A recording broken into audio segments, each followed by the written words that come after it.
ஓம் முருகா போற்றி. என் அன்பு குழந்தையே, உன்னுடைய வாழ்க்கையில் உன் கஷ்டங்கள் எல்லாம் மாறி நன்றாக வாழ வேண்டும், பெரிய மாற்றம் வேண்டும் என்று கேட்டாய் அல்லவா? நான் சொல்வதை கேள். உன் வாழ்க்கைக்கான பெரிய மாற்றம் வந்து கொண்டிருக்கின்றது. நான் சொல்வது போலவே நீ நடந்து கொண்டால் நிச்சயம் உன் வாழ்க்கை மாறும். உண்மையாகவே உனக்கு ஒரு நிலை மாற்றம் தேவை என்றால் பிறரது பிழைகளை நீ உதாசீனம் செய்துவிடு. பிறர் பிழைகளோடு உனக்கு எந்த தொடர்பும் இல்லை. நீ யார்? அவர்களை பொறுத்த அளவில் குறுக்கிட கேட்கிறார்களா என்ன? அவர்கள் வாழ்வில் குறிப்பிட்ட உனக்கு எந்த உரிமையும் கிடையாது.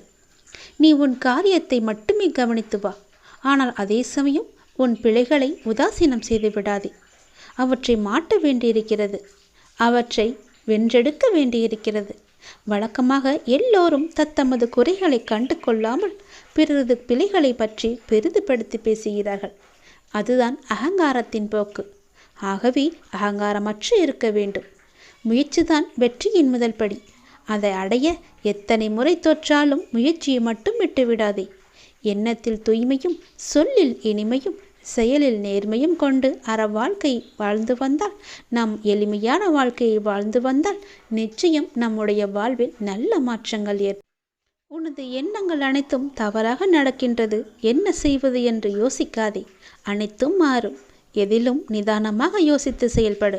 அவசரப்படாதே. நிச்சயம் வெற்றி கிட்டும். உன் வாழ்க்கையில் நடக்கின்ற யாவும் உன் கர்ம வினைகளின் படிதான் நடந்து கொண்டிருக்கிறது.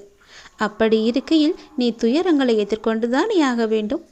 உன் கர்ம பந்தத்திலிருந்து விரைந்து விடுபட உன்னால் முடிந்த அளவுக்கு நன்மைகளை செய்து கொண்டே இரு. அந்த நன்மைகளை செய்வதை விட்டுவிடாதே. உன்னிடம் உதவிக்கு வருபவர்களை உதாசீனப்படுத்தாதே.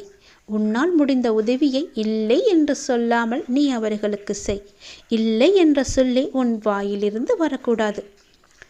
உன்னை காக்கும். அதுவே இக்கட்டான சூழ்நிலையில் காக்கும். உன்னுடைய தர்மமே உன்னை காக்கும். உன்னை சூழ்ந்து நிற்கும்.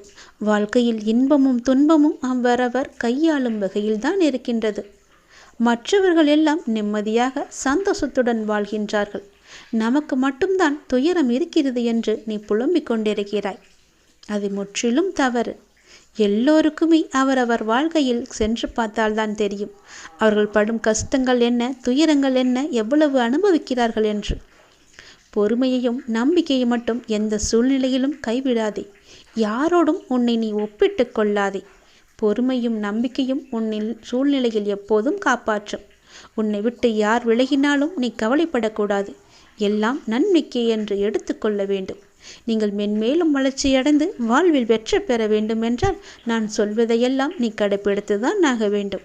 உனது வாழ்க்கை எல்லா செல்வ வளங்களையும் பெற்று மகிழ்ச்சியாக மாற வேண்டும் என்றால் நான் சொல்வதை நீ கடைப்பிடித்துதான் ஆக வேண்டும். இவை அனைத்துமே உன்னை வந்து சேரும்படி நான் அமைத்து தருகிறேன். உன் லட்சியத்தில் மட்டும் உன் கவனத்தை செலுத்து. யாருடனும் உன்னை நீ ஒப்பிட்டு பார்க்காதே. உன்னை யாருடனாவது ஒப்பிட்டு பார்க்க வேண்டும் என்று நினைத்தால் நீ உன்னுடனே உன்னை பற்றியே முன்காலத்திலும் இப்போதும் உள்ளபடி நீ ஒப்பிட்டு பார். நிச்சயம் உன் வாழ்க்கை எப்படி மாறியிருக்கிறது என்று உனக்கே தெரியும். மேலும் பெரிய மாற்றம் வேண்டுமென்றால் நான் சொல்வதை இப்போதே கேள். பெரிய மாற்றம் உன்னை தேடி வந்து கொண்டிருக்கிறது.